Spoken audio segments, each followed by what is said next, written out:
Sinampahan na ng kasong double murder ang mga suspect sa pagpatay sa negosyanteng si Perry Mariano at sa kanyang driver noong April 28, 2026 sa Timog, Quezon City.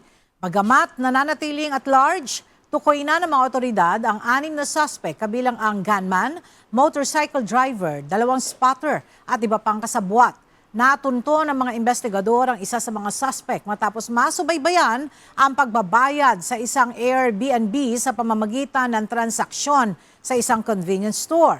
Tinitingnan ng QCPD na negosyo ang posibleng motibo sa krimen at naisampa na ang kasong double murder laban sa mga suspect na nananatiling at large.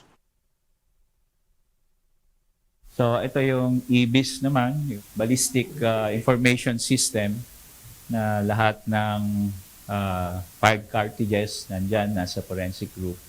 So nag-match naman to sa isang shooting incident in Arayat, Pampanga way back November 2024.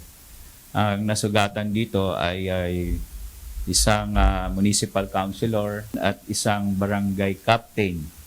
So pareho po yung barrel na ginamit, and ito yung we are continuing conducting investigation on this. For me, business related.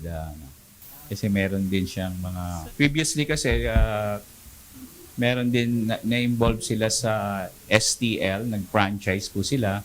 At meron ding yung sa Billiard. Yun ang may mga investors, I think gano'n ang...